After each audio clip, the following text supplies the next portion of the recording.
untuk mengikuti destinasi tentang budaya positif.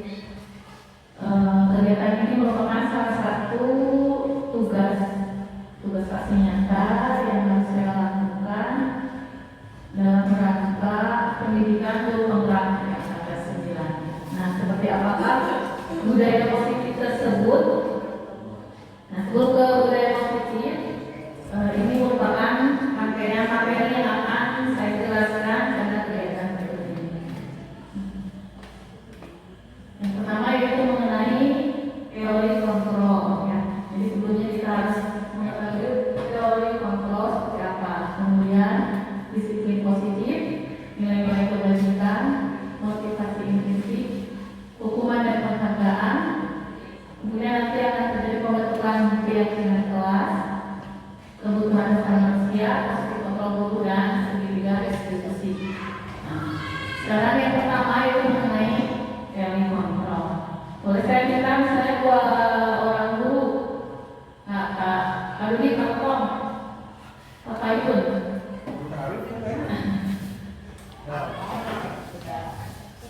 Ya, di sini misalnya ada Pak Dudi, Pak Tom, ya salah satunya Pak Tom mengepalkan tangan. Dan dalam kepalan tangan ini merupakan sesuatu yang sangat berharga bagi Pak Tom.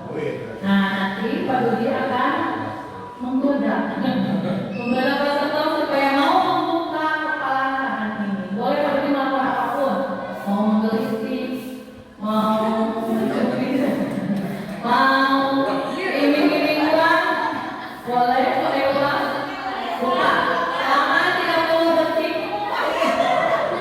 Tidak ada apakah pakai akan membuka? Coba lindungi itu sesuatu yang paling berharga.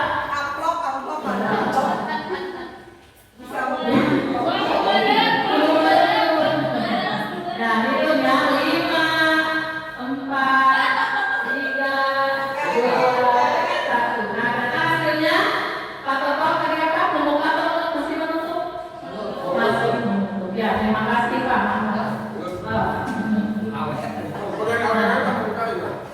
Nah, ternyata hasilnya Pak Toto tidak mau membuka kepala tangannya. Ya, dan dalam cerita ini, kenapa Pak Toto tidak mau membuka? Padahal tadi sudah dipas uang 100 ribuan. Ternyata tidak mau, tetap tidak mau membuka. Kenapa?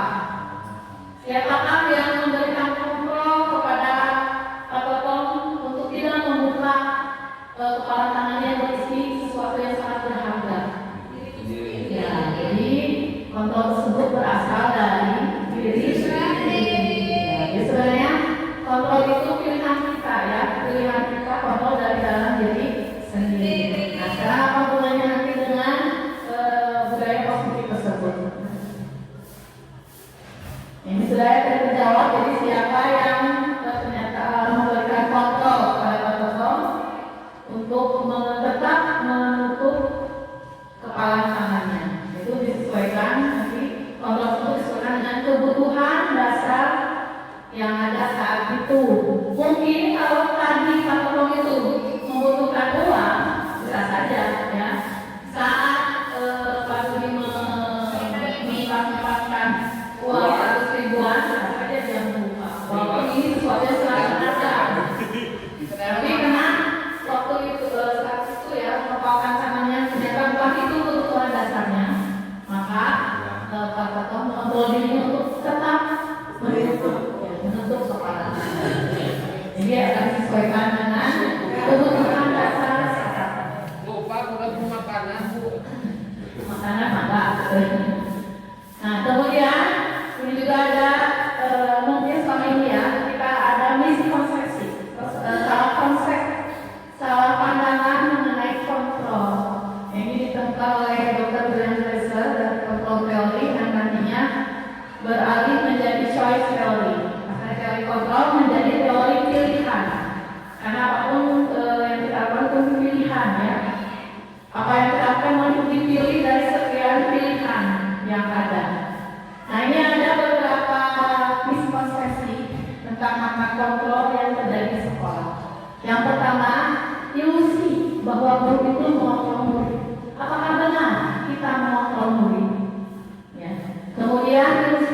bahwa penguatan positif itu efektif dan bermanfaat. Penguatan positif itu seperti pujian, ya, penghargaan, sebagainya bersifat positif. Apakah benar itu efektif dan bermanfaat? Tapi ini bukan hanya sebuah ilusi. Kemudian ilusi bahwa kritik dan membuat orang merasa besar itu dapat menguatkan karakter. Ketika kita mengkritik orang, maka ada yang menganggap bahwa kritikan itu akan membuat karakter dari orang itu menjadi lebih kuat. Mungkin kita selama ini mendengar istilah kritik membangun, ya. Apakah benar kritik itu akan menguatkan karakter?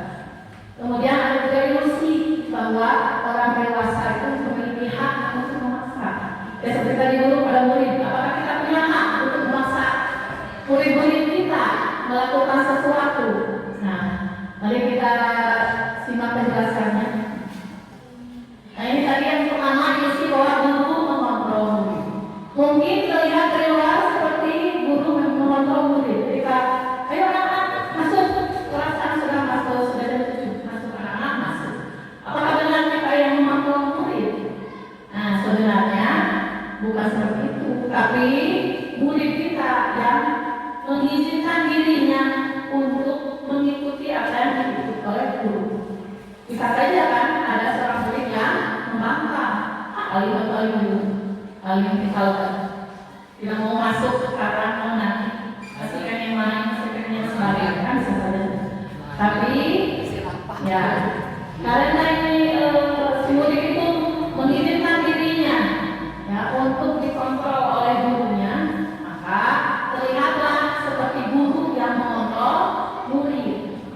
Nah, itu menurut sebuah ilusi bahwa sebenarnya kita bukan mengontrol murid, tapi si murid yang mengizinkan dirinya untuk dikontrol oleh guru. Yang kedua, ilusi bahwa semua penguatan positif efektif dan bermanfaat. Jadi misalnya tadi seperti pemberian penghargaan, pemberian hadiah, apakah benar itu efektif untuk supaya murid kita bisa mengikuti apa yang kita perintahkan, ya. Nah, ternyata memang mungkin untuk jangka waktu pendek bisa saja seorang murid itu ketika diberi penghargaan jadi nurut atau jadi meningkat prestasinya lebih baik. Tapi itu hanya dalam jangka pendek. Untuk jangka kedepannya maka akan terjadi ketergantungan. Saya mau lulus soalnya ada hadiah. Karena saya lulus karena dipuji oleh ibu bapak guru. Jadi hanya saat itu saja efektif. Kemudian yang selanjutnya, ilusi bahwa kritik dan membuat orang merasa bersalah dapat menguatkan karakter. Nah, misalnya ketika seorang anak dikritik oleh gurunya atas karyanya atau atas tindakannya, maka mungkin terlihat seperti anak itu nanti akan meningkatkan karakter baiknya. Padahal saat dikritik justru kita itu sedang mengetahui bahwa mereka itu gagal. Mereka itu akan menimbulkan penilaian buruk terhadap dirinya sendiri. Oh, benar betul Pak. Oh, saya ternyata salah. Oh, ternyata saya belum bisa melakukan ini. Jadi akan ada penilaian buruk terhadap dirinya sendiri. Walaupun misalnya kata-katanya halus, kata-katanya disampaikan dalam lembut, tapi ketika isinya berupa kritikan dan bernuansa negatif, maka itu akan menimbulkan bahwa si murid itu melihat dirinya seperti seorang yang gagal. Seperti itu. Kemudian ilusi bahwa orang dewasa memiliki hak untuk memaksa. Apakah benar kita berhak memaksa ke anak-anak? Nah, ini percaya bahwa karena kita bertanggung jawab terhadap anak-anak, bahwa ada harapan bahwa kita punya hak memaksa anak-anak melakukan sesuatu. Ya, padahal si anak sendiri sebenarnya menentukan dirinya untuk melakukan atau tidak melakukan. Kita tidak boleh memaksa. Ketika terjadi pemaksaan dan si anak memberontak, maka yang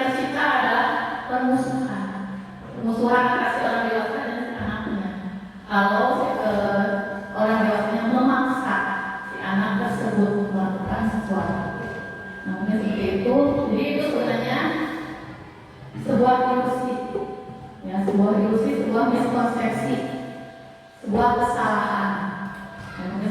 Nah sekarang mari kita renungkan sama-sama. Kita akan menciptakan sebuah lingkungan positif. Maka kita lihat lagi, kita tinjau lagi, apakah penerapan disiplin kita sudah bisa menuju ke penciptaan lingkungan yang positif. Nah, untuk menuju lingkungan yang positif, maka harus ada penerapan disiplin. Disiplinnya disiplin yang positif. Ya. Sebenarnya apa disiplin positif tersebut? Nanti akan ada kaitannya dengan nilai-nilai kebajikan. Nah, sebelumnya kita lihat diri kita dulu sehingga mungkin bagaimana kita berperilaku, mengapa kita melakukan segala sesuatu. Apakah ketika misalnya seorang guru hadir tepat waktu di sekolah, apakah itu karena dorongan dari lingkungan atau dorongan dari dirinya sendiri, atau harus ada dorongan dari orang lain, atau karena ingin mendapat pujian, mendapat hadiah, atau mendapat penghargaan. Nah, jadi kita renungkan kembali mengapa kita melakukan perbuatan-perbuatan atau sikap-sikap seperti itu. Sekarang kita dulu ke makna kata disiplin. Ya. Mungkin kalau kita mendengar kata disiplin, maka ada kaitannya dengan kata tertib, teratur, teraturan, kepatuhan pada peraturan. Nanti juga akan ada konsekuensi berupa hukuman, dan juga nanti ada suasana ketidaknyamanan. Itu ketika kita melanggar, ketika kita tidak disiplin. Nah, mungkin itu yang kita kaitkan ya kalau mendengar kata disiplin. Nah, sebenarnya ini ada dari Bapak Gajar Dewantara mengenai disiplin. Jadi disiplin itu di mana ada kemerdekaan, di situ harus ada disiplin yang kuat. Disiplin yang kuat itu berupa self disiplin, disiplin diri. Jadi diri kita sendiri yang mendisiplinkan diri kita sendiri yang mewajibkannya sekeras-kerasnya, ya. Seperti itu. Maka itulah kita merdeka, dalam keadaan merdeka. Itu merupakan konsep disiplin dari Ki Hajar Dewantara. Ya. Nah, pemikiran tersebut sejalan dengan seorang ahli pendidikan, juga seorang psikiater, itu bernama Dayan Gosen. Nah, Dayan Gosen menyatakan disiplin itu dari bahasa Latin, yang artinya disiplina, artinya belajar, juga disiplin, yang artinya murid atau pengikut. Jadi kata disiplin ini berawal dari para pengikut atau murid, dari murid Sokrates dan Plato, ya. Kalau itu Sokrates, Plato, ya, para ilmuwan, ya, para filsuf zaman dulu di Yunani. Nah, itu murid-muridnya mengikuti Sokrates dan Plato itu. Belajar itu karena ada dorongan dari diri mereka sendiri itu mengikuti ajaran dari Sokrates dan Plato. Mereka sendiri yang mengontrol diri mereka untuk belajar kepada Sokrates dan Plato. Maka muncullah kata disiplin. Kemudian disiplin juga berarti itu menunjukkan bahwa kita bertanggung jawab kepada diri kita sendiri atas apa yang sudah kita lakukan. Ya. Maka ketika misalnya kita hadir tepat waktu, ya, hadir tepat waktu itu bertanggung jawabkan pada dirinya sendiri, bukan karena penghargaan, bukan karena apa, ya, bukan karena takut dimarahi dan sebagainya, tapi dia merasa bertanggung jawab pada dirinya sendiri. Maka kita sebagai pendidik, ya, harus bisa memunculkan motivasi intrinsik, yaitu motivasi yang berasal dari diri mereka sendiri, dari dirinya sendiri. Jadi murid-murid kita tuh disiplin atau melakukan taat pada aturan itu karena motivasi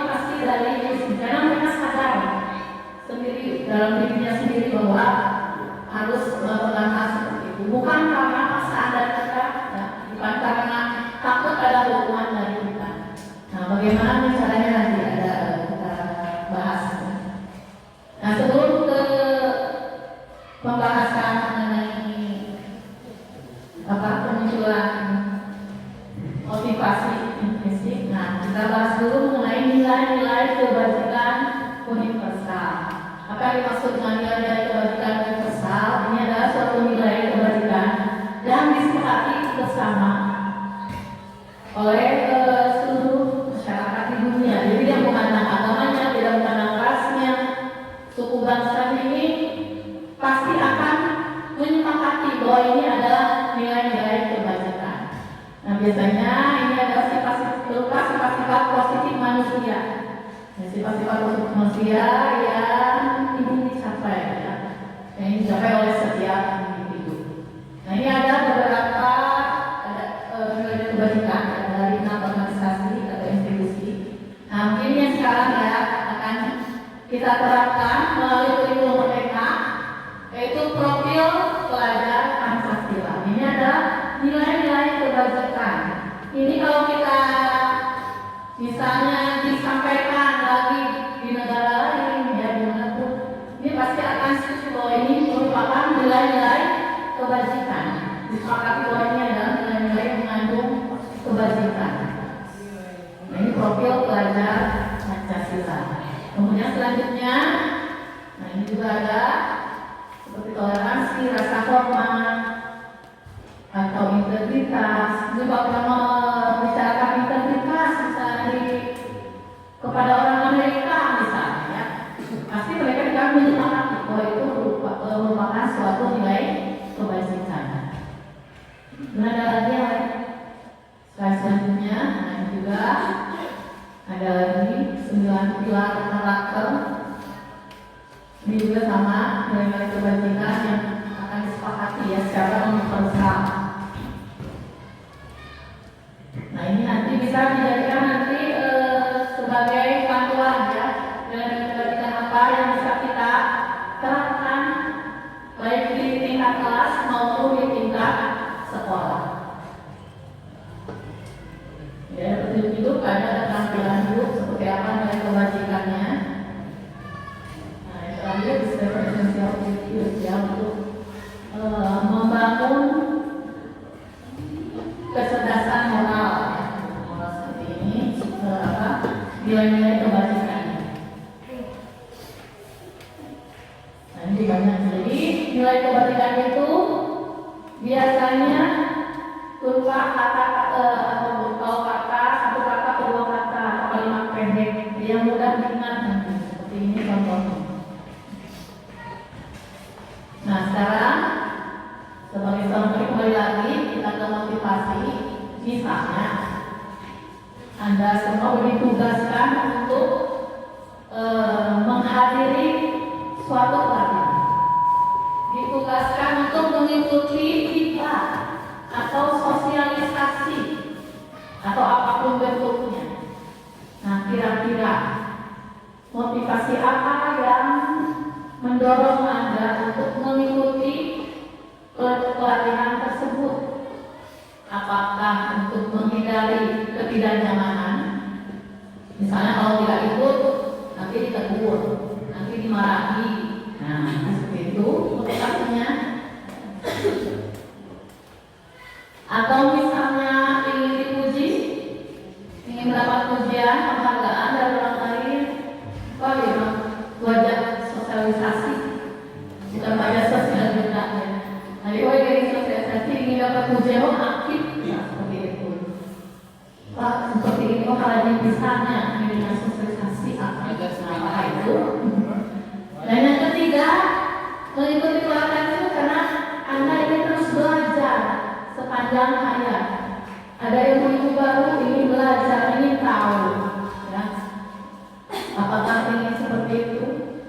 Nah, kira-kira yang sudah mengikuti pelatihan, ketika disuruh ya, apakah hanya karena ingin mendapat sertifikat? Baru sertifikat kita beri seperti itu. Nah, ini silakan ya dijawab tapi masing-masing motivasinya seperti apa. Tapi bisa saja, misalnya terjadi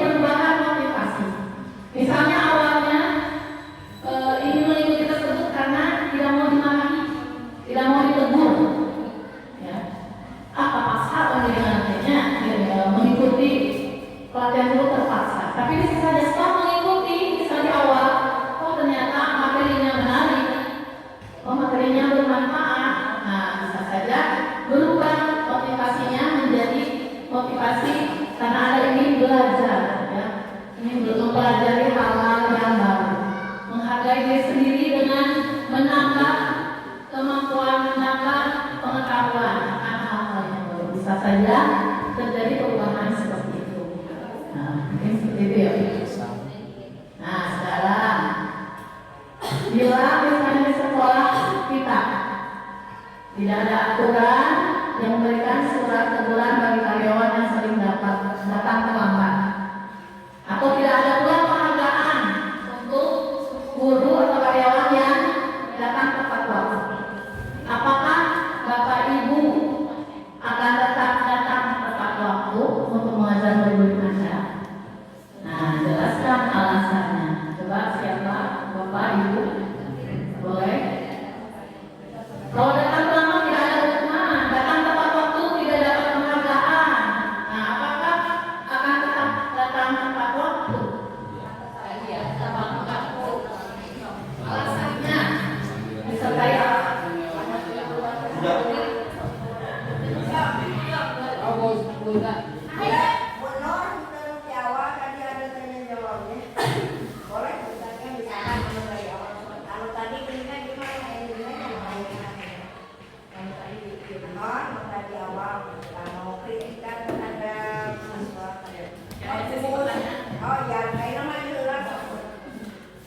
Kalau tidak ada aturan secara Nama status nomor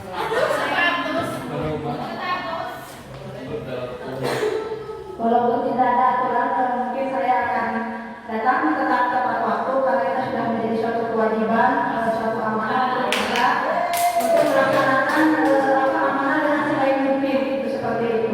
Jadi tidak fokus terhadap aturan, karena sudah menjadi tanggung jawab kita sebagai seorang pendidik. Fokus, boleh kan teman-teman? Kalau yang fokus ini ada yang tulis, go, keren, go, keren, asik-asik. Ya, doanya bagus ya. Jadi kalian akan tetap walaupun tidak ada hukuman, tidak ada penghargaan ya. Bagi karyawan yang tepat waktu tidak ada penghargaan, tidak ada hukuman bagi yang terlambat, tetap akan datang tepat waktu. Ya, bagus. Mudah-mudahan yang lainnya satu visi. Mudah-mudahan satu visi ya, satu pemikiran ya. Boleh. Nah, sekarang kita ke murid-murid. Kalau tadi gurunya kita ke pendidik, ke muridnya. Menurut Bapak Ibu, apakah murid-murid kita datang tepat waktu? Atau perilaku lain ya yang menunjukkan ketaatan? Apa yang mendasarkan mereka motivasinya? Apakah tadi menghindari ketidaknyamanan, takut dihukum dan sebagainya, atau ingin dipuji? Atau memang mereka sadar sendiri bahwa mereka harus melakukan hal tersebut? Maka siapa yang akan memberikan? Kebanyakan murid kita berlaku seperti itu karena apa? Alasannya apa? Apakah mereka berhukum, ingin dipuji, atau memang mereka sudah sadar? Assalamualaikum warahmatullahi wabarakatuh. Menurut saya sebagai guru yang saya lihat di anak-anak datang tepat waktu karena mereka ingin cepat ke sekolah dengan dua alasan. Satu, ingin ketemu dengan teman-temannya karena terlalu di rumah boring, sehingga si anak itu cepat ingin sekolah ada itu. Yang kedua, kalau untuk motivasi belajar anaknya, kebanyakan itu ada yang ingin langsung belajar, ada yang ingin langsung bermain. Jadi intinya motivasi anak itu biasanya kebanyakan ingin ketemu dengan teman-temannya. Itu anak-anak. Terima kasih. Apalagi belajar orang sekolah ya. Terima kasih. Ya, jadi kalau dari tadi penjelasan dari bahwa ada keinginan mereka untuk segera datang sekolah bertemu teman-temannya, ya kemudian bermain belajar bersama. Nah berarti itu motivasinya dari luar atau dari dalam? Dari luar. Ada keinginan dari luar, dari ada apa? Pengaruh dari luar, tapi masih ekstrinsik. Berapa ada yang lain? Mungkin melihat ada yang akan dipuji. Udah kiamat.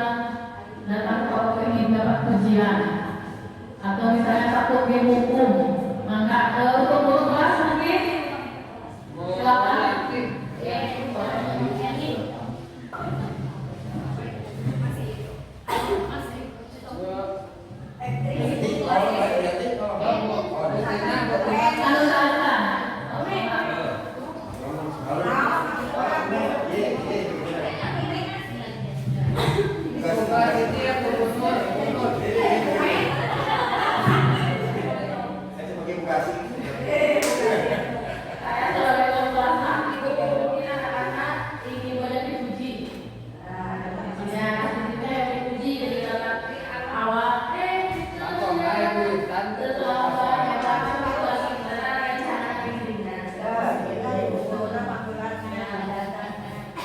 Jadi biasanya kelas bawah ya, biasanya kelas bawah, kelas 2 masih butuh perhatian.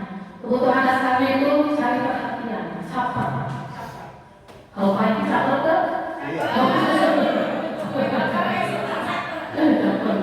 Ya bisa seperti itu. Kalau kelas atas mungkin kelas 4, 5, 6 kira-kira kebanyakan murid itu patuh pada aturan karena apa?